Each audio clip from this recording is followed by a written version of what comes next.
নমস্কার, যুক্তি তর্ক সঙ্গে অর্কই আপনাদের স্বাগত। আপনাদের সঙ্গে আমি অর্কপ্রভ সরকার।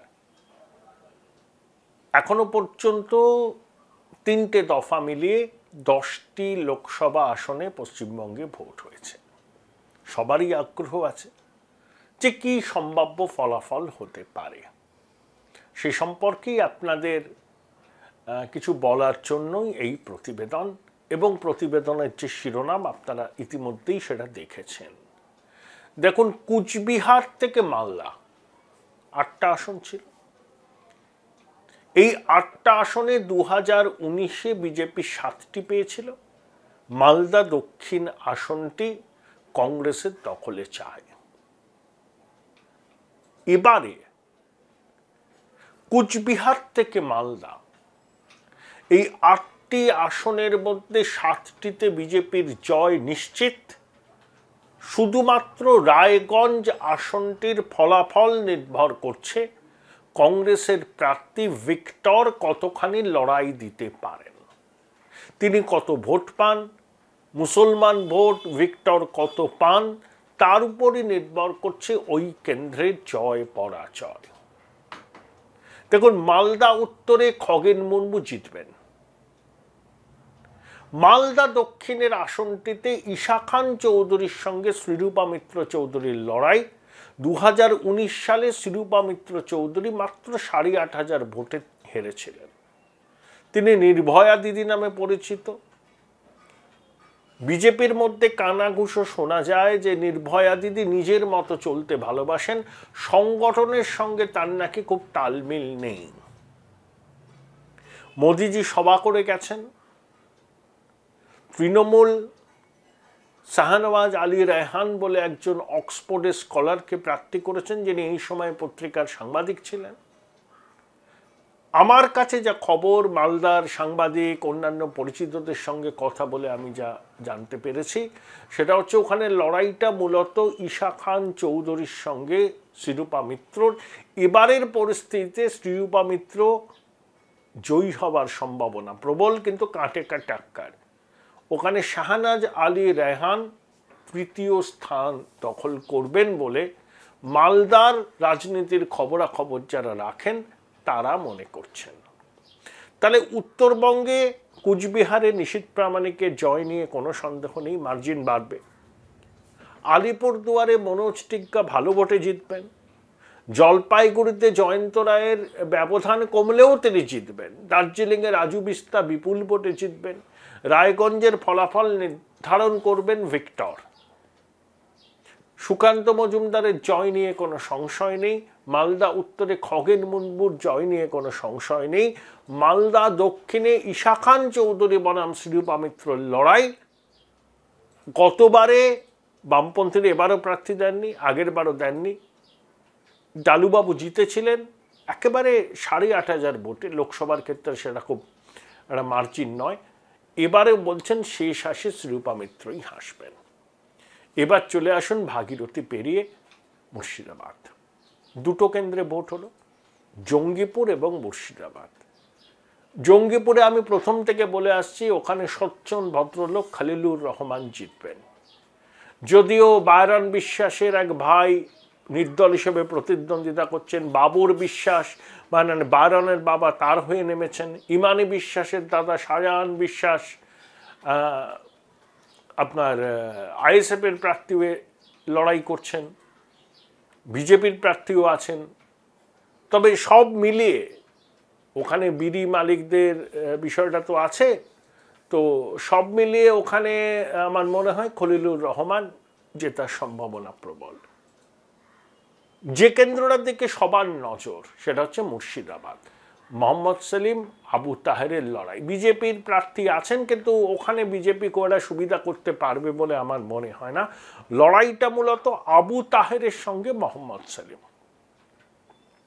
দেখুন, জনবিন্যাসের সুবিধা নিতে মোহাম্মদ সেলিম মুর্শিদাবাদে দাঁড়িয়েছেন। There is no denying the fact. ধর্মনিরপেক্ষ দলের রাজ্য সম্পাদক, এন্টালি কলকাতা উত্তর পূর্ব আবার হারলেন, একবার রাজ্যসভায় গেছিলেন এন্টাইল থেকে জেতার পর, চলে গেলেন রায়গঞ্জে হারলেন, 21-এ চণ্ডীতলা, এবার গেলেন মুর্শিদাবাদ জনবিন্যাসের সুবিধা নিতে।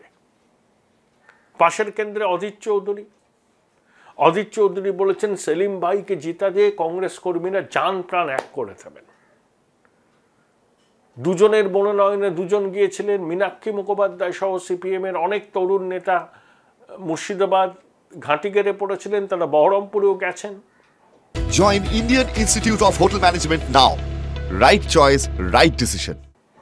2019-এ অধীর চৌধুরী এবং ডালুবাবুর জেতার পিছনে বামপন্থীদের ভূমিকা ছিল। সিপিএম প্রার্থী দেয়নি, বহরমপুরে আরএসপি প্রার্থী দিয়েছিল, কিন্তু বামফ্রন্ট আরএসপির প্রার্থীকে সমর্থন না করে সিপিএম এর প্রার্থীকেই সমর্থন করেছিল। সেই জন্য কঠিন ভোটে শেষ পর্যন্ত অধীরবাবু 80,000-এর কাছাকাছি ভোটে জিতেছিলেন এবং জেতার পরে তাকে প্রথম ফোনটা করেন প্রধানমন্ত্রী নরেন্দ্র মোদী, সোনিয়া গান্ধী বা রাহুল গান্ধী নন।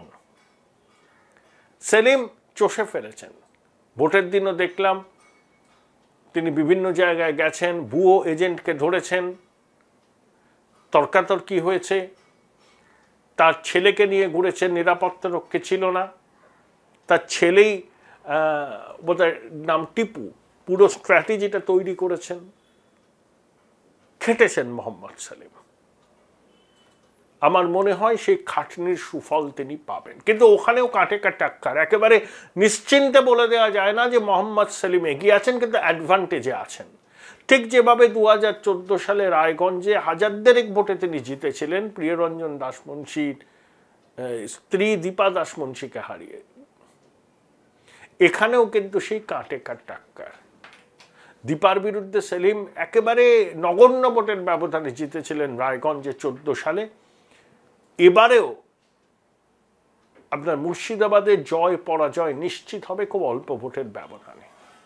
লড়াই মূলত আবু তাহেরের সঙ্গে মোহাম্মদ সেলিম।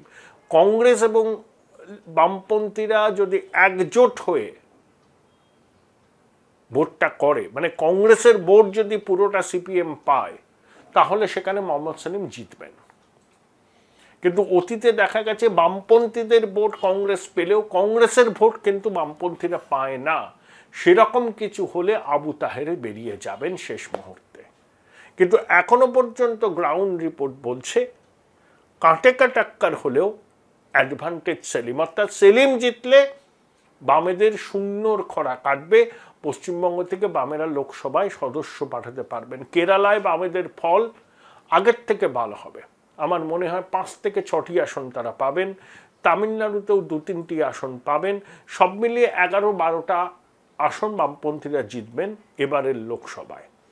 তাতে পশ্চিমবঙ্গ থেকে যদি মোহাম্মদ সেলিম জিততে পারেন, তাহলে ওই শূন্যর গেরও তারা কাটাতে পারবেন।